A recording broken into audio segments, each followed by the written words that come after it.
गोस्वामी जी महाराज ने बहुत गहराई के साथ इस रामचरितमानस को लिखा। उन्होंने कहा मैंने तो बहुत मेहनत से पाया, चलो एक कलयुग के जीवों के लिए सरल कर दे। तो उन्होंने अपनी साधना का पूरा अनुभव जो उनको उनके गुरु नरहरिदास ने जो नाम की युक्ति उनको दी, नामदान, बस उसी में वो लग गए, एकदम जुट गए, क्योंकि संसार के तरफ से सब जान चुके थे। गृहस्थ आश्रम में रह के सब देख लिया कि पत्नी क्या है, बेटा बेटी क्या है, ये क्या है, वो क्या है, सब समझ लिया। इसलिए संत समझने के लिए गृहस्थ आश्रम में आते। अगर समझेंगे नहीं, अनुभव नहीं करेंगे, तो गृहस्थी में फंसे जीवों को कैसे निकालेंगे, कैसे उनको ज्ञान करें देंगे, कैसे उपदेश करेंगे। इसलिए वो समझने के लिए आए और तुम फंसने के लिए आए। तुमको अभी नहीं मालूम है कि समझना किसे कहते हैं, फंसना किसे। कहा कि आए थे हरिभजन को होटल लगे के पास, किस कारण प्रवेश किया और कहा के कहा फंस के रह गए। अब बेचारे निकल ही नहीं पा रहे, क्योंकि जिनको अनुभव था उनकी बात आपने मानी नहीं। कहा था घर गृहस्थी परिवार में रहना, लेकिन थोड़ा संयम, संयम से। संयम शब्द बड़ा कठिन है।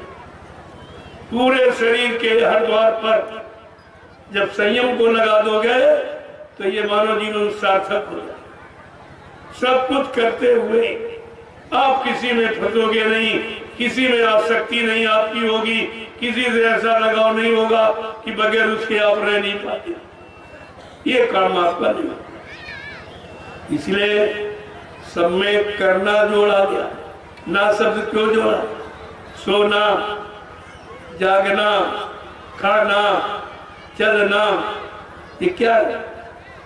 बोलना, ये सब ना शब्द क्यों जोड़ा?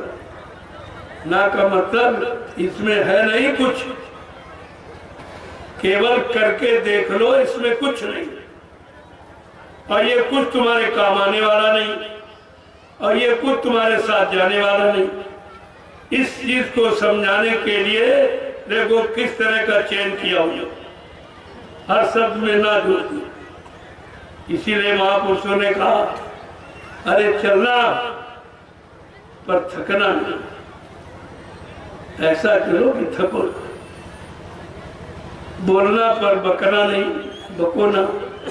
खाना पर छको ना, देखना पर तको ना, और करना पर फंसो ना।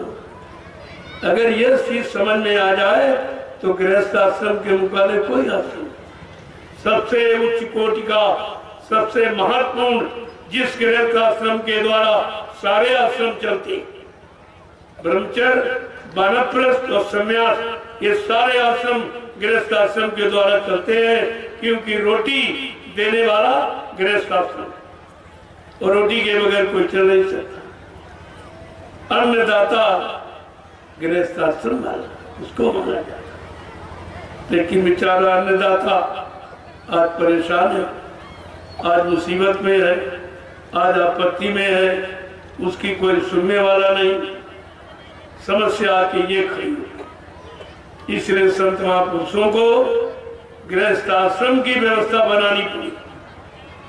जो दूरदर्शी है वो सच्चे गृहस्थ आश्रम को उपदेश देने वाले। दूरदर्शी का मतलब कहा चार आने, ये तुम्हारे शरीर, समाज, परिवारों की व्यवस्था है, और 12 आने अध्यात्म।